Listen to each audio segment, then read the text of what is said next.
Full stock. இப்ப நீங்க ஒரு ஜாப வந்து சர்ச் பண்றீங்க. அப்படி இல்ல நீங்க ஒரு ஃப்ரெஷர்ஸா இருக்கீங்க. அப்போ வந்து கம்பெனி வந்து எத பிரிஃபர் பண்றாங்கன்னா, ஃபுல் ஸ்டாக்க தான் பிரிஃபர் பண்றாங்க. அப்படி வந்து ஃபுல் ஸ்டாக்னா என்ன? அதோட ரோட் மேப், தென் அத எப்படிலாம் நம்ம கத்துக்கலாம் அப்படிங்கிறத இந்த வீடியோல சொல்ல போறோம். ஸோ இந்த வீடியோ கடைசி வரையும் பாருங்க. வாங்க வீடியோக்குள்ள போலாம்.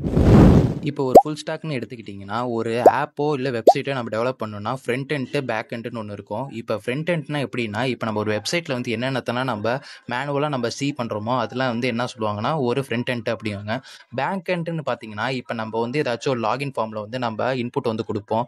அந்த லாகின் ஃபார்ம்லேருந்து நம்ம சப்மிட் பண்ணோம்னா, அந்த இன்புட் வந்து எங்க போய் ஸ்டோர் ஆகும்னா, ஒரு டேட்டா பேஸ்ல வந்து ஸ்டோர் ஆகும். அந்த டேட்டா பேஸுக்கு வந்து ஒரு பாத்தா நம்ம குடுக்கறது தான் வந்து என்னன்னா, பேக் எண்ட் அப்படின்னு சொல்லுவாங்க. தென் வந்து இத ஃப்ரண்ட் எண்டையும், பேக் எண்டையும் வந்து ஜாயின் பண்ணி ஒரே ஆளா டெவலப் பண்றது தான் என்ன சொல்லுவாங்கன்னா, ஃபுல் ஸ்டாக் டெவலப்பர் அப்படின்னு சொல்லுவாங்க. நவ டேல எனக்கு ஃபுல் ஸ்டாக் தெரியும் அப்படி சொல்றது வந்து ஒரு ட்ரெண்டாவே மாறிடுச்சு. ஏன் அப்படி சொல்றேன்னா, இப்ப 2000லேருந்து 2010 வரை எடுத்துக்கிட்டோம்னா, ஒரு ஆப் ஆர் வெப்சைட்ட வந்து பில்ட் பண்ணணும்னா, ஒரு 3 ஆர் 4 மெம்பர்ஸ் வந்து குரூப்பா வந்து அந்த ஆப்ப வந்து டெவலப் பண்ணுவாங்க. ஃபார் எக்ஸாம்பிள் எப்படின்னா, ஒரு குரூப் வந்து என்னன்னா ஃப்ரண்ட் எண்ட வந்து கான்சன்ட்ரேட் பண்ணுவாங்க. இன்னொரு குரூப் வந்து என்னன்னா, அந்த ஆப்க்கு ஏத்த டெவலப் வந்து பேக் எண்ட்ல பண்ணிட்டு இருப்பாங்க. இந்த மாரிலாம் போயிட்டு இருந்துச்சு. ஏன் அப்படி அந்த மாரி லிமிட்டடா இருந்துச்சுன்னா, அப்போ உள்ள டெக்னாலஜிக்கெல்லாம் ஃப்ரண்ட் எண்டுக்கு வந்து எப்படின்னா, ரியாக்ட், ஆங்குலர் இந்த மாரி ஃப்ரேம் ஒர்க்லாம் அப்போ வந்து இல்ல. அப்புறம் பேக் எண்ட் பார்த்தீங்கன்னா, நோடு ஜேஎஸ் அந்த மாதிரிலாம் அப்போலாம் ஃபேமஸே கிடையாது அந்த நோடு ஜேஎஸ்லாம். ஸோ அப்போலாம் வந்து மோஸ்ட்லி வந்து என்ன பிஹெச்பி, ஜாவா, டாட் நெட் தான் வந்து டாப்ல இருந்துச்சு. அடுத்தது வந்து ஹோஸ்டிங் டெவலப்மெண்ட் வந்து ரொம்ப மேனுவலா இருந்துச்சு. ஆனா இப்போ என்னாச்சு பார்த்தீங்கன்னா, டூல்ஸ் அண்ட் டெக் வந்து என்னன்னா ரொம்ப ஈஸியா போயிடுச்சு. அப்புறம் அது வந்து ஒரு பெர்சனே வந்து ஃப்ரண்ட் எண்டையும், பேக் எண்டையும் ஈஸியா வந்து டெவலப் பண்ணலாம். அப்புறம் வந்து இப்போ கம்பெனி வந்து எது அதிகமா விரும்புதுன்னு பார்த்தீங்கன்னா, ஃபுல் ஸ்டாக் டெவலப்பர தான் அதிகமா வந்து ஹையர் பண்ணிட்டு இருக்காங்க. Full stack developer road map. இப்போ ஃபுல் ஸ்டாக்னு நம்ம எடுத்துக்கிட்டோம்னா, ஃபர்ஸ்ட்டு 3 டைப்பா கிளாஸிஃபை பண்ணுவாங்க. Front end, back end, database. இந்த ஃப்ரண்ட் எண்ட்ல வந்து என்னென்ன கவர் ஆகுதுன்னா, HTML, CSS, JavaScript with framework வந்து React JS. Then back end side வந்து பார்த்தோம்னா, Node.js, Express.js, தென் இதோட பேக் எண்ட் முடிஞ்சுச்சு. அடுத்து லாஸ்ட்டாக பார்க்குறது டேட்டாபேஸ். டேட்டாபேஸை பொறுத்த வரைக்கும் நம்ம MongoDB வந்து சூஸ் பண்ணியிருக்கோம். இப்போ ஃப்ரேம் ஒர்க் என்னன்னா 2 டைப்பா கிளாஸிஃபை பண்ணியிருக்காங்க. மெர்னு, மீனு அப்படின்ட்டு வந்து 2 டைப்பா கிளாஸிஃபை பண்ணியிருக்காங்க.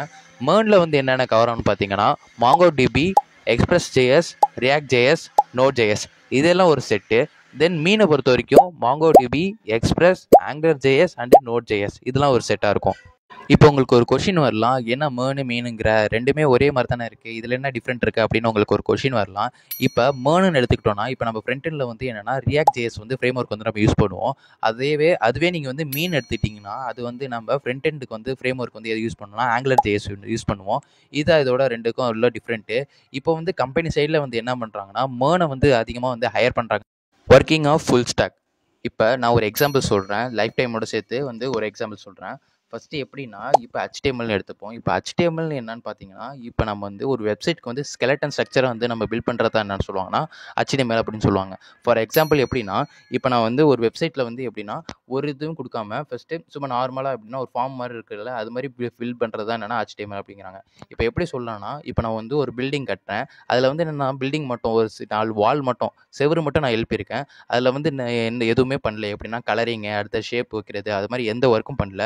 அது மாதிரி நம்ம பில்ட் பண்ணுறது என்ன சொல்லுவாங்கன்னா HTML அப்படின்னு சொல்லுவாங்க. தென் அப்படியே CSS வந்தோன்னு பார்த்தீங்கன்னா, CSS வந்து எதுக்கு யூஸ் பண்ணுவோம்னா, இப்போ நம்ம வெப்சைட் வச்சுருக்கோம், அதை வந்து எப்படின்னா ஒரு கலர் நீட்டாக ஒரு டிசைன் பண்ணுறதுக்கு அந்த மாதிரி யூஸ் பண்ணுறதுலாம் என்ன சொல்லுவாங்கன்னா CSS வந்து யூஸ் பண்ணுவாங்க. ஓகேங்களா? இப்போ அப்படியே அந்த பில்டிங் கான்செப்ட் வந்துருங்க. பில்டிங் கான்செப்ட்ல எப்படின்னா, இப்போ நான் வந்து அந்த பில்டிங் இருக்குல்ல, இப்போ நான் வந்து எப்படி சொன்னேன், அந்த 4 செவுரு வந்து நம்ம எழுப்பியிருக்கோம். தென் வந்து அதில் எந்த கலரிங்கும் பண்ணல, எந்த ஒர்க்கும் பண்ணல, எந்த ஸ்டைலும் பண்ணல அப்படின்னு சொல்லியிருக்கேன்ல. அது அப்படியே நார்மலா இருக்கு. அதில் வந்து நம்ம என்ன பண்ண போறோம்னா, கலரிங் ஒர்க்கு, தென் வந்து எந்த இதில் வந்து பில்டிங்ஸ் வைக்கணும், அது மாதிரிலாம் வந்து டிசைன் பண்ணுற ஒர்க்லாம் வந்து எதில் வந்துதுன்னா CSS வரும். இதுக்கு தான் நம்ம CSS யூஸ் பண்ணுறோம். தென் JavaScript சைடு வந்துன்னு பார்த்தீங்கன்னா, இப்போ வந்து எப்படின்னா, JavaScript எது யூஸ் பண்ணணும்னா, இப்போ வந்து ஒரு வெப்சைட் இருக்குன்னா, அதில் வந்து பட்டன் அனிமேஷன் பண்ணுறதுக்கு, தென் வந்து அதை வந்து ஒரு ஸ்மூத்னஸ்க்கு அந்த மாதிரி ஒர்க்குக்கெலாம் என்னென்னா JavaScript யூஸ் பண்ணுவோம். ஃபார் எக்ஸாம்பிள் வந்து அந்த பில்டிங்கில் வந்து எப்படின்னா ஒரு ஜன்னல் வைக்கிறது, தென் வந்து கதவு அந்த மாதிரி யூஸ் பண்ணுறதுக்குலாம் எதுக்கு யூஸ் பண்ணுவாங்கன்னா JavaScript வந்து யூஸ் பண்ணுவாங்கன்னு ஞாபகம் வச்சுக்கோங்க. தென் வந்து நான் ஒரு சொல்லியிருப்பேன் வித் React JS இல்லைனா Angular JS.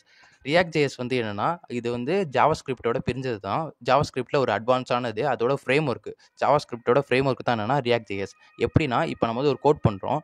நார்மலாக ஒரு கோட் பண்ணுறோம், ஜாவா ஸ்கிரிப்ட்லேயே கோட் பண்ணுறோம்னு வச்சுக்கோங்களேன். அந்த வெப்சைட் டெவலப் பண்ணுறதுக்கு அந்த மெனி நம்பர் ஆஃப் கோட் வந்து போகும். ஸோ வந்து நம்ம ப்ரோக்ராமுக்கு வந்து ஒரு காம்ப்ளிகேட்டட். ஏன்னா ஃபஸ்ட்லேருந்து ப்ரோக்ராம் அடிக்கணும். இப்போ என்ன பண்ணலாம்னா, ரியாக்ட் ஜேஎஸோட ஃப்ரேம் ஒர்க் வந்து நம்ம ப்ரோக்ராமில் வந்து இன்க்ளூட் பண்ணிட்டோம்னா, நம்ம அந்த ரியாக்ட் ஜேஎஸில் உள்ள கோட்லாம் வந்து ஆல்ரெடி வந்து அந்த டிஃபால்ட்டாக வந்து பட்டன்ஸு, அனிமேஷனு, வேலிடேஷன்ஸ் எல்லாமே என்ன இருக்கும்னா அந்த ரியாக்ட் ஜேஎஸில் வந்து இருக்கும்.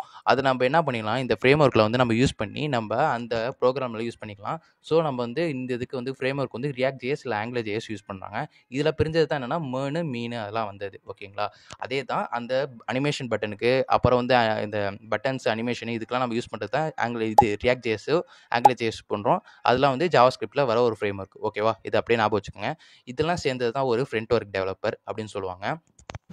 ஃப்ரண்ட் எண்டை பற்றி ஆல்ரெடி ஒரு யூடியூப் சார்ட்ஸ் அப்லோட் பண்ணியிருக்கோம். கீழே டிஸ்கிரிப்ஷனில் லிங்க் கொடுக்குறேன், செக் பண்ணி பாருங்கள். ஒரு கிளாரிட்டி உங்களுக்கு கிடைக்கும். பேக் எண்டில் அப்படியே வந்து பார்த்தோன்னா நோட் ஜேஎஸ் யூஸ் பண்ணுறோம். நோட் ஜேஎஸ் எதுக்கு யூஸ் பண்ணுறோன்னு பார்த்தீங்கன்னா, இப்போ சர்வர் சைடுக்காக நம்ம யூஸ் பண்ணுறது தான் என்னென்னா நோட் ஜேஎஸ். இந்த நோட் ஜேஎஸை நம்ம யூஸ் பண்ணி என்ன பண்ணலாம்னா ஏபி அடிக்கலாம். ஏபினா என்னென்னா அப்ளிகேஷன் ப்ரோக்ராமிங் ப்ரோட்டோகால். அதை வந்து யூஸ் பண்ணி நம்ம என்ன பண்ணோம்னா சர்வர்ஸோட கம்யூனிகேட் பண்ணிக்கலாம். தென் வந்து எக்ஸ்பிரஸ் ஜேஎஸ் எதுக்குன்னா, இப்போ நோட் ஜேஎஸோட கோடெலாம் காம்ப்ளிகேட்டடாக இருக்கும். எப்படின்னா, இப்போ ஒரு 10 லைனுக்கு எழுதுகிற கோடு வந்து என்னென்னா 100 லைன்ஸ் இருக்கும். அதுதான் வந்து நோட் ஜேஎஸ். அதோட வந்து கோட்ஸை வந்து காம்ப்ளிகேட்டாக இருக்கிறது நம்ம சிம்பிள் ஆக்கிறதுக்காக நம்ம என்ன கொண்டு வந்தோம்னா எக்ஸ்பிரஸ் ஜேஎஸோட ஃப்ரேம் ஒர்க்கை இங்கே வந்து டெவலப் பண்ணி இங்கே கொண்டு வந்தோம். இதனால் என்ன ஆகுதுன்னா, நோட் ஜேஎஸோட கோட்ஸ்லாம் நம்மளுக்கு என்னென்னா சிம்பிளிஃபையாக முடிஞ்சிருது. இதுக்காக தான் நம்ம என்னென்னா எக்ஸ்பிரஸ் ஜேஎஸ் வந்து யூஸ் பண்ணுறோம். தென் கடைசியாக நம்ம பார்க்க போகிறது என்னென்னா மாங்கோடிபி. இது ஒரு டேட்டாபேஸ். இது வந்து நோ ஸ்ட்ரக்சர் கொரி லாங்குவேஜை சேர்ந்தது. தென் வந்து இது எதுக்கு நம்ம யூஸ் பண்ணுறோம்னா, ஒரு டேட்டாவை வந்து ஸ்டோர் பண்ணுறதுக்காக நம்ம யூஸ் பண்ணுறது தான் மாங்கோடிபி. ஓகேங்களா? இப்போ நம்ம ஒரு ரியல் டைம் எக்ஸாம்பிள் பார்க்கலாம் ஃபுல் ஸ்டாக்கு. இப்போ என்ன பண்ணலாம்னா, ஃபஸ்ட் நான் HTML, CSS, JavaScript, react JS இதெல்லாம் யூஸ் பண்ணி என்ன பண்ணுறேன்னா, ஒரு ஃப்ரண்ட் எண்ட் பேஜை வந்து நான் கிரியேட் பண்ணிட்டேன். அதில் எப்படி இருக்குன்னா, ஒரு லாகின் ஃபார்ம் இருக்குது. இப்போ நான் ஒரு ஸ்டூடெண்ட்டு, அதில் வந்து நான் லாகின் பண்ண போகிறேன். என் யூசர் நேமும் என் பாஸ்வேர்டையும் கொடுத்து நான் லாகின் பண்ண போகிறேன். இப்போ நான் லாகின் பண்ணி சப்மிட் கொடுத்துட்டேன். இப்போ அந்த டேட்டா எங்கே போகும்னா, ஃபஸ்ட்டு பேக் எண்டுக்கு போவோம். பேக் எண்டில் வந்து ஆல்ரெடி நம்ம கோட் பண்ணி வச்சுருக்கோம். எதை யூஸ் பண்ணினா நோட் ஜேஎஸ், எக்ஸ்பிரஸ் ஜேஎஸ். இது சர்வர் சைடில் வந்து நம்ம கோட் பண்ணி வச்சுருக்கோம். நோட் ஜேஎஸும் எக்ஸ்பிரஸ் ஜேஎஸும் இது ஏபி எடுக்கிறதுக்காக நம்ம யூஸ் பண்ணுறது. தென் வந்து இப்போ நம்ம என்ன பண்ணுறோம்னா, இந்த சர்வருக்கு போயிட்டு இப்போ அது என்னென்னா டேட்டா பேஸில் வந்து அது ஸ்டோர் பண்ணும். இப்போ டேட்டா பேஸில் ஸ்டோர் பண்ணுறதுக்கு முன்னாடி அது என்ன நடக்கும்னா, பைக்ரப்ட்னு ஒரு ப்ராசஸ் நடக்கும். இப்போ என்னன்னா, நான் கொடுத்த டேட்டாவை என்ன பண்ணுன்னா, அந்த டேட்டா பேஸ்க்கு போய் அந்த பைக்ரிப்ட்னு ஒரு ப்ராசஸ் நடக்கும். அப்படின்னா என்னன்னா, இப்போ நான் கொடுக்குற பாஸ்வேர்டையும் யூசர் நேமையும் அது என்ன பண்ணுன்னா ஹேஷிங் மெத்தடாக மாற்றும். ஹேஷிங் மெத்தட்னா எப்படின்னா, இப்போ ஸ்க்ரீனில் தெரியுதுல, இதுதான் ஹேஷிங் மெத்தட். ஹேஷிங் மெத்தட்னா எப்படின்னு சொன்னோன்னா, இப்போ நம்ம கொடுக்குற டேட்டா வந்து எப்படின்னா ஒரு மாற்றி அது வந்து என்னென்னா ரேண்டமாக ஒரு வேல்யூவை கொடுத்து அசைன் பண்ணி டேட்டா பேஸில் ஸ்டோர் பண்ணிக்கும் அந்த மாங்கோடிபிக்கு.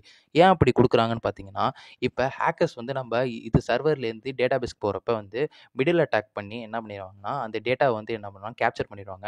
ஸோ அதை வந்து ஈஸியாக அவங்க கேப்சர் பண்ணிடக்கூடாதுன்னு தான் என்னென்னா பைக்ரிப்ட் ப்ராசஸ் யூஸ் பண்ணுறோம். இதனால அவங்க அந்த டேட்டா வந்து என்கிரிப்ட்லேருந்து டீக்ரிப்ட் பண்ணுறது வந்து கொஞ்சம் கஷ்டம். ஸோ அது வந்து என்னென்னா பைக்ரிப்ட் ப்ராசஸ் வந்து அங்கே யூஸ் பண்ணுறோம்.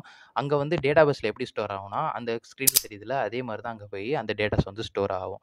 தென் வந்து அந்த டேட்டா பேஸில் வந்து அதை செக் பண்ணி பார்க்கும். இந்த யூசர் நேமில் இந்த பாஸ்வேர்டில் வந்து இங்கே வந்து நம்ம யூசர் இருக்காங்களா அப்படின்னு செக் பண்ணி பார்க்கும். அப்படி ஆல்ரெடி வந்து யூசர் இருந்தாங்கன்னா இப்படி இருக்காங்க அப்படின்னு வந்து ஒரு இது மெசேஜ் வந்து பாஸ் பண்ணும். அப்போ பாஸ் பண்ணுறப்ப என்னென்னா, மறுபடியும் நோட் ஜேஎஸ் வந்து எக்ஸ்பிரஸ் ஜேஎஸ் போவோம். அப்புறம் வந்து என்னென்னா JWT அப்படிங்கிற ஒரு சக்ஸஸ்ஃபுல் டோக்கனை வந்து என்னன்னா அதுதான் பாஸ் பண்ணுது.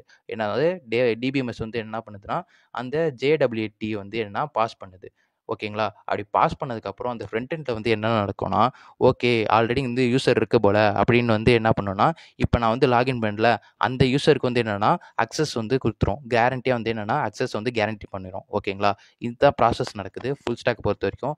இந்த ஃப்ரண்ட்லேருந்து டேட்டாபேஸ், பேக் எண்ட் இது ஃபுல்லாத்தையும் நம்ம டெவலப் பண்ணுறது தான் என்ன சொல்லுவாங்கன்னா ஃபுல் ஸ்டாக்னு சொல்கிறாங்க. Source of full stack. இப்போ நீங்கள் வந்து ஃபுல் ஸ்டாக் வந்து ஓனாக படிக்க போகிறீங்கன்னா, நான் எதை ப்ரிஃபர் பண்ணுவேன்னா, வெப்சைட் அண்டு யூடியூப் தான் நான் வந்து அதிகமாக ப்ரிஃபர் பண்ணுவேன். இப்போ வெப்சைட்னு எடுத்துட்டிங்கன்னா W3 ஸ்கில்லை வந்து நீங்கள் வந்து அதிகமாக கான்சன்ட்ரேட் பண்ணலாம். இப்போ நான் கூட என்ன பண்ணுறேன்னா, W3 ஸ்கூலை வச்சு தான் நான் வந்து ஃபுல் ஸ்டாக் வந்து நான் லேர்ன் பண்ணிகிட்ருக்கேன். யூடியூப்னு எடுத்துட்டிங்கன்னா, உங்களுக்கு யார் சொல்லிக் கொடுத்தா புரியும் அப்படின்னு தெரிஞ்சுக்கிட்டு அதில் நீங்கள் கான்சன்ட்ரேட் பண்ணி படிக்க ஆரம்பிச்சிட்டிங்கன்னா, உங்களுக்கு ஃபுல் ஸ்டாக் வந்து சீக்கிரமாக கற்றுக்கலாம். ஸோ அதுபோல் நம்ம CWலேயும் ஒரு ஃபுல் ஸ்டாக்கான கோர்ஸ் வந்து ஸ்டார்ட் பண்ண போகிறோம். அதுவும் ஃப்ரீயாக வித் சர்டிஃபிகேட்டும் ப்ரொவைட் பண்ணுறோம். அதுக்கான ப்ராசஸ் மேலும் இப்போ போயிட்டுருக்கு. அது இன் ஃபியூச்சரில் வந்து பார்க்கலாம். Stay tune. Bye guys.